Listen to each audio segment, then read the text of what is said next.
Eric Celis nanggagalaiti sa galit ng malaman ang nangyari sa Kingdom of Jesus Christ ng pinamumunuan ni Pastor Apollo Quiboloy. Ito ang kanyang sinasabi, I am not a member of Kingdom of Jesus Christ, but to see na ang gobernong mismo ang parang Gestapo. Goberno na pinamumunuan ni sa isang kagaya ni Adolf Hitler at nagkukunwaring mabait at may respeto daw sa batas. Kung ganitong uri ng goberno, anong klaseng mayroon ang buhay ng sambayanang Pilipino? Nung ako'y nanonood sa Facebook at sa YouTube Live kanina, tumutulo po ang luha ko. Ito ang buong pahayag ni Eric Celis. I am not a member of Kingdom of Jesus Christ, but to see na ang gobyerno mismo ay parang Gestapo, gobyerno na pinamumunuan ng isang kagaya ni Adolf Hitler at nagkukunwaring mabait at may respeto daw sa batas. Kung ganitong uri ng gobyerno, anong klaseng buhay mayroon ang sambayan ng Pilipino? Nang ako'y nanonood po sa YouTube at sa Facebook Live kanina, tumutulo po ang luha ko. Pilipinas nating mahal. Hindi ko alam kung may gobyerno pang bansang ito. Hindi ko alam kung ano ang pusong mayroon ang mga namumuno ng Philippine National Police. General Marbil, you have to be called out. You are the chief of the Philippine National Police. Ipinapahamak po ninyo ang mga kapulisan, ang mga kawawang mga utusan ng mga pulis na nanggaling po ang mga pamilya nila sa hanay ng mga manggagawa at magsasaka dahil sa maruming laro ng politika ninyo. Kayo po ang may unang pananagutan sa iligal na pagpasok na ito sa compound ng Kingdom of Jesus Christ sa Davao City, sa Prayer Mountain sa Tamayong, sa Glory Mountain na winasak nyo ang gate, pinadapat, tinakot nyo mga tao doon, sa Samal Island, sa Kitbug Mountain area. 5, 6 na properties po yata ito. Mahigit 2 batalyon ng SAP ang pinadala ninyo. General Marbil and President Marcos Jr.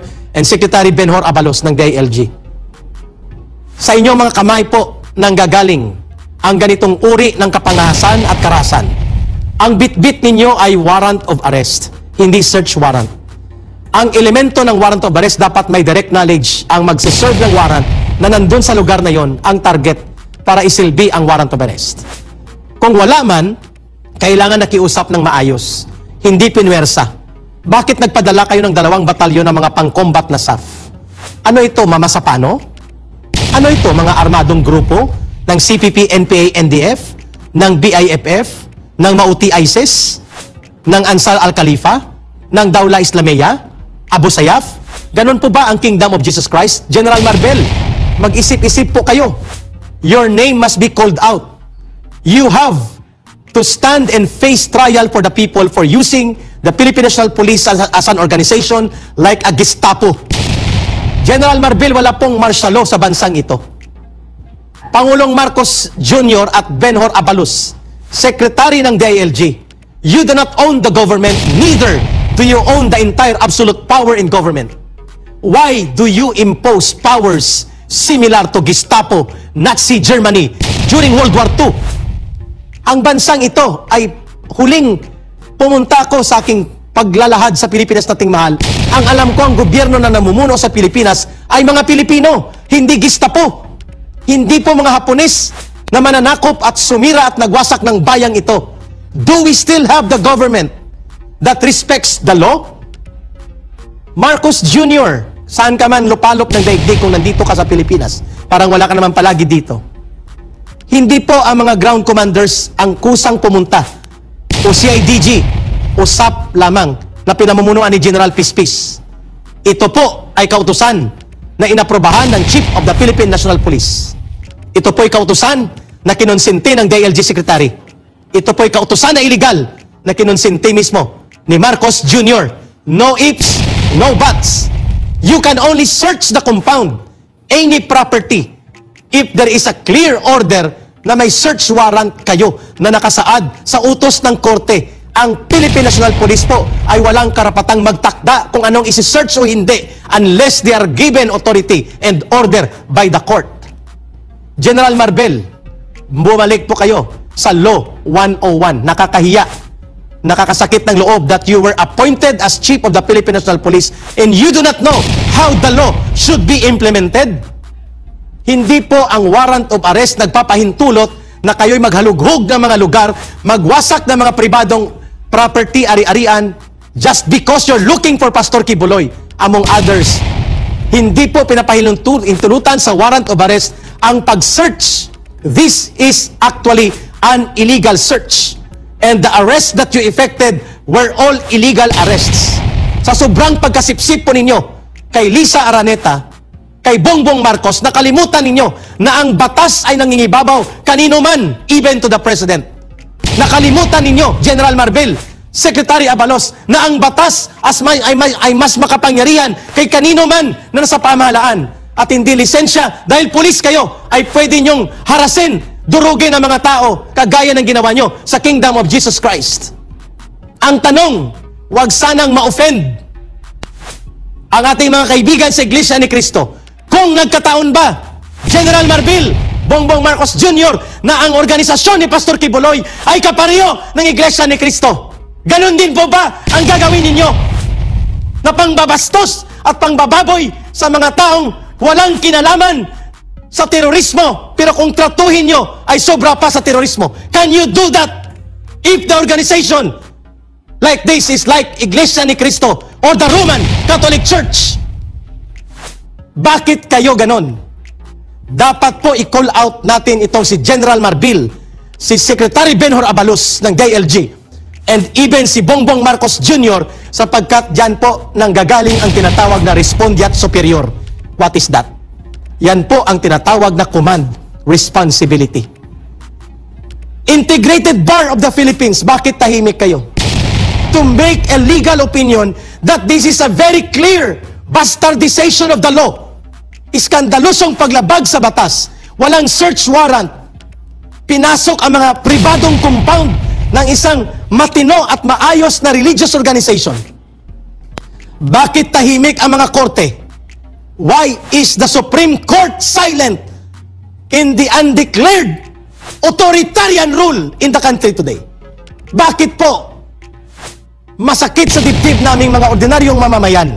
I am not a member of Kingdom of Jesus Christ, but to see na ang gobyerno mismo ay parang Gestapo, gobyerno na pinamumunuan ng isang kagaya ni Adolf Hitler at nagkukunwaring mabait at may respeto daw sa batas. Kung ganitong uri ng gobyerno, anong klaseng buhay mayroon ang sambayanang Pilipino?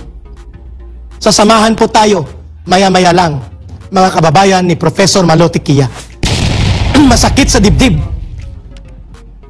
Nilulukot po ang aming puso at nagdadalamhati kami. Bakit po ako ganito? Nanggaling po ako sa pagre-rebelde sa isang gobyerno at sistemang mali at mapang-api. At nilulupig ang ordinaryong mamamayan. Napakasakit para sa akin na ang gobyernong tinulungan ko, tinulungan namin, tinalikuran ng pagre-rebelde, ay siya ring gobyernong gagawa ng mga hakbang na lumulupig sa kanyang mamamayan. May mga sniper na nakadeploy all over the place. May nakita akong iwinawasiwas ng Special Action Force ang kanyang baril sa itaas ng fire truck. Ayan, mga kababayan, kayo po ang umusga. Marcos Jr., kayo po, pag dumanak ang dugo sa Kingdom of Jesus Christ at dumanak ang dugo ng mga inosenteng sibilyan, mga mamamayan, nakasapi at kaanib ng Kingdom of Jesus Christ, the blood will be on the hands of Marcos Jr. and the Philippine National Police Chief, General Marbil, and even Secretary Abalos. They should be called out. We're calling on volunteer lawyers. Testingan po natin ito. Subukan natin itong dalhin sa korte. Dalhin sa Korte Suprema. Ano ba ang rules of engagement? Ano ba ang rules of procedure sa warrant of arrest? Bakit para mga Gestapo at mga Kimpitay, special police ng mga Hapones na lumusob sa World War II ang hitsura ng Philippine National Police na pinagde-deploy sa Davao? Lumilipad ang drones, lumilipad ang mga helicopter, may nakadeploy na mga sniper. Ito rin ba ang kaya niyong gawin? General Marbil, President Marcos Jr. and Benhur Abalos, kaya niyo bang gawin ito sa mga totoong terorista? sa CPP, NPA, NDF, sa Abu Sayyaf, sa Mauti, ISIS. No wonder nangyari po ang masaklap na pangyayari sa Mama Sapano. Ganito pala ang ginagawa? Ganito pala ang gawain ng pulis? You are not a private army. Sa mga kasapi ng Philippine National Police, hindi po kayo private army. Tingnan nyo, winasak ang Glory Mountain Gate, pinusasan ang mga taong inosente, at saka winasak at pinagsisira ang mga property sa paligid, hinalughog ang buong compound. Ang dala nila ay warrant of arrest, not search warrant. Magkaiba po yun. There is no authority for them to search. The most that they can do is to coordinate and visually observe, lalo na kung wala silang direktang kaalaman kung ano ang nagaganap o sino ang tinatarget nila at saan ang target nila. Again, ulitin natin, ang Philippine National Police ay hindi private army ni Bongbong Marcos Jr. Secretary Abalos, are you saying now and declaring na ang Philippine National Police ay pribadong hukbo, private armed group ng mga politiko? Alam natin po na isiningit lang itong appointment ni General Marbil. Supposedly, ang nauna pong na-appoint ay si General Peralta. Subalit, kahit nandun ang mga pamilya niya, nag-aantay sa formal turnover ceremony sa command ng PNP, itong si General Marbil ay isiningit po ito nila Martin Romualdez, at alam na natin kung anong layunin nila. Dahil nagsilbi po ito na Regional Director ng PNP sa Region 8. Ang tanong ngayon ng taong bayan, sino pa ang ligtas sa kamay na bakal at ala guns at pribadong hukbo ng politikong malalaki na kagaya ng Philippine National Police, which are being reduced to become like acting as PNP, Special Armed Group, hindi po PNP ng taong bayan. General Marbil and Secretary Abalos and Bongbong Marcos Jr., ano po ang inyong pinaggagawa sa bansang ito?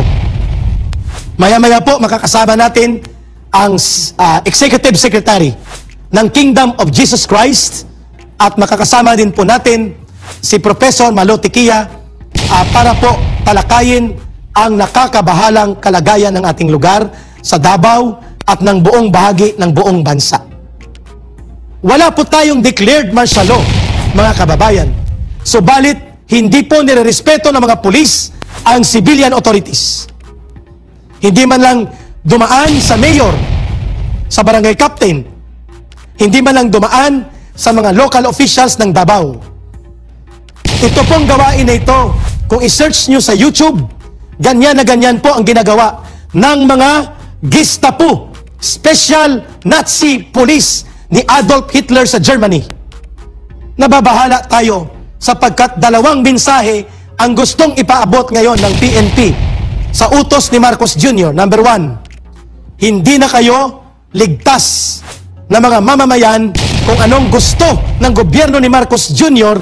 ay kaya niyang gawin kahit pa lugar ng mga Duterte o malapit kayo sa mga Duterte, wala kaming pakialam. Basta gagawin namin ang sa tingin namin ay gusto naming gawin at kami nang bahala lusutan sa batas. Napakadelikado po nun sapagkat walang deklarasyon ng martial law, subalit lantarang nilalabag ang saligang batas. Number 2, ang mensahe po nito hindi lang para kay Pastor Quiboloy. Ang mensahe ng barbaridad at parang Gestapo, kimpitay pulis ng mga Hapon, Gestapo ng mga Nazi Germans, ang PNP na nag-akto kaninang madaling araw sa Davao. Ang mensaheng pangalawa nito ay, ang sino mang tumututol sa kagustuhan ng gobyerno ni Marcos Jr., may kalalagyan ko. Aapakan namin kayo at kung kailangang lusubin kayo ng 2 batalyon ng parang pribado na private armed group na Philippine National Police ngayon, kung paano sila umasta sa ilalim ng command ni General Marbil. Lahat ng oposisyon, kahit walang martial law, dudurugin namin kayo. Yan ang ginawa nila kay Governor Hobahib ng Davao del Norte. Yan ang ginawa nila kay Mayor Mike Rama ng Cebu. Yan ang ginawa nila kay Governor Mamba ng Cagayan Valley. Yan ang gagawin nila na lapit-lapit na kay Mayor Basti Duterte ng Davao City. Yan din ang ginawa nila kay Governor Amintado sa Bohol. Lahat ng hindi magpapasakop at magkokontrol sa otoridad at tumpas ni Marcos Jr. at ng kanyang mga alipores, ito ang gagawin namin sa inyo. That is the second message nitong lantarang paggamit ng otoritarianismo, diktadura at ala Gestapo, Germany fascist Hitler type na mga pag-atake sa mga sibilyan ng mga grupo at organisasyon kagaya po ng Kingdom of Jesus Christ. Malinaw po ang binanggit ng dalawang abogado kanina na abutan ko. Sabi ni Atty. Harry Roque at sabi ni Atty. Torion, hindi allowed ang warrant of arrest para magsilbi in lieu of search warrant. Ibig sabihin po, kailangan mag-apply ka ng search warrant at i-apply mo ang doktrina ng particularity. Anong property, anong structure, ano ang target, at gaano karami ang gusto nyong halughugin. Ang warrant of arrest ay personally intended to the person na gustong i-custody ng korte sa isang kaso. Ibig sabihin po, ang warrant of arrest cannot take place into the search warrant. General Marbel, General Pespis, and General Francisco ng CIDG, do you understand the difference between a warrant of arrest and a search warrant? That's very big question. Number 2, ang PNP po hindi pagmamay-ari ng Malacanang.